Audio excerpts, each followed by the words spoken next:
Adaptive technology is expensive. You want to know just how expensive?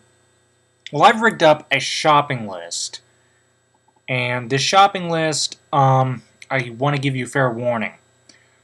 While most of the stuff is stuff that you would use, there is one item on there that is not. I just threw it in there just for the heck of it. I will get to that in a moment.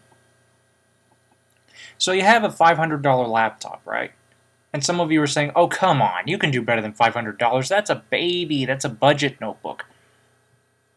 Wait until you see the pricing, okay? So you got your laptop, and you need to buy something for a client who can't see. This is what you would get, or something similar to it. JAWS for Windows. There's also one called Window Eyes.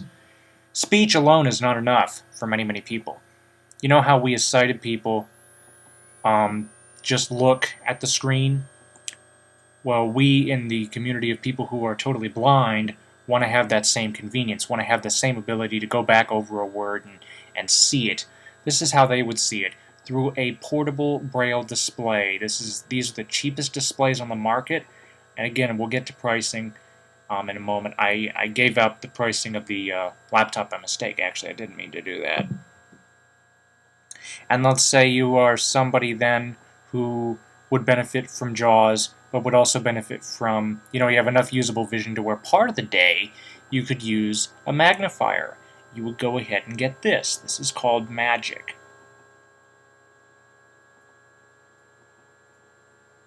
And then what if you're out and about and you needed to see a street sign from afar? This is a monocular.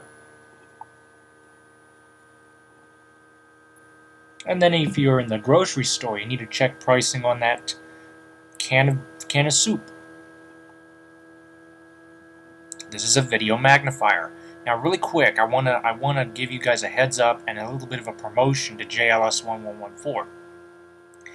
She's going to come into possession to one of these hopefully this Wednesday, and I myself have contacted the manufacturer, Freedom Scientific, and I'm hoping to hear back from them on a possible in-home demonstration so I could see this for myself, because I'm also looking at this, but she is definitely getting it through her state.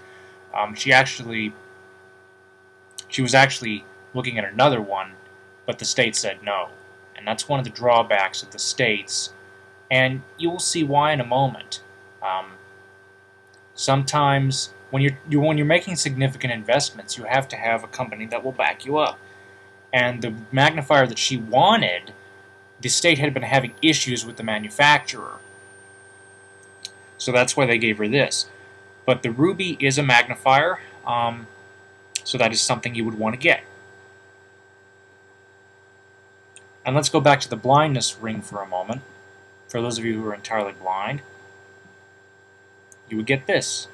Now, I know a lot of people are saying, well, wait a moment, the whole internet revolution, the electronic way of doing things, believe it or not, sometimes the old-fashioned ways are the best. This has been around for 50 years. This is the Perkins Brailler. It is still manufactured today. It is still widely used. They've got a much more streamlined version of this now, but from what I've seen, I've not seen it in person, it's a lot more streamlined, but from what I've seen, it doesn't seem to be as ergonomic.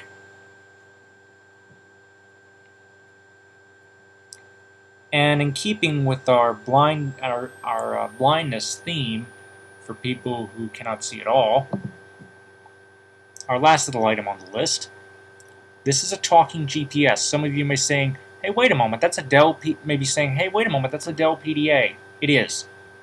What's on top here is a tactile keypad that interacts with the touch screen and provides speech output to people who cannot see. Coupled with a GPS receiver and a speaker. These mount along your shoulder. You kind of wear it like a backpack, and you have the GPS device down here on your hip to control where you're going, because GPS is a convenience for many.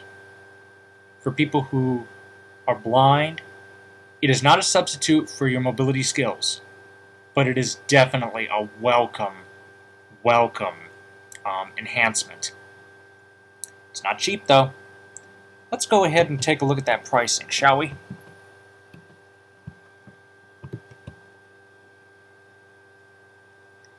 So, let's go back to the top. Now, I just wanted to compare this to many people saying, well, why don't you get, at the absolute highest end, they'd say a Mac Pro. So I decided to set a budget of around $3,500. Budget HP laptop, $500. JAWS or Window-Eyes screen reader, $800. PackMate Braille display, $1,500. Magic, $400. Now, there's also Zoom Text. That runs about the same. So I forgot to add that to the list. Let me do that. $400. Waltzer's Monocular, $200. Well, congratulations. We've just reached our budget, and we're not even done shopping. Let's continue. Perkins Brailler, $800. This is a PDA for the blind, and many people do get these because of the extended battery life and the custom-built user interface, so that they don't have to worry. For those of us that are really in a hurry, you don't want to have to worry about graphical user interfaces and stuff like that. It's just best to have something custom-built for us. So that's where the Braille Note comes in, $6,200. Talking GPS, $1,500. Ruby Magnifier, $800. Now, if you want to emboss your material, print it out, Braille Embosser, $2,500. This last one here is just something I figured, well, wait a moment, what if you're in a corporate setting? I found an embosser in the United Kingdom that can do over what was it? Something in the order of about 4,000 pages an hour or something. $32,000. So let's add it all up. $47,240. Okay? Now, while most of this technology is very reasonable, this last one here, I just threw in for kicks. But this should give you a very, very good idea, because this is a professional quality embosser, something you would see in the enterprise environment. And for an enterprise quality printer, you would be paying maybe about, I'd say maybe this price, $2,500. $32,000. Okay? So I think that drives home the point. Assistive technology is very expensive. And when you need this type of technology, a lot of people will say, oh, that's just a convenience. No, it is not. It is a necessity. Okay? And when stuff like this is a necessity, and money is not always easy to come by, state agencies can help you, but they are picky. They want to know what you want to do with it, and you have to have a good reason, because it's their money, and like I showed you just here, it's expensive. So they want to know that you're going to use it. They want to know how you're going to use it. But so for anybody who's been curious, if anybody has been curious about this sort of thing, I just figured I'd throw it out here. Thank you for watching. Comments are welcome.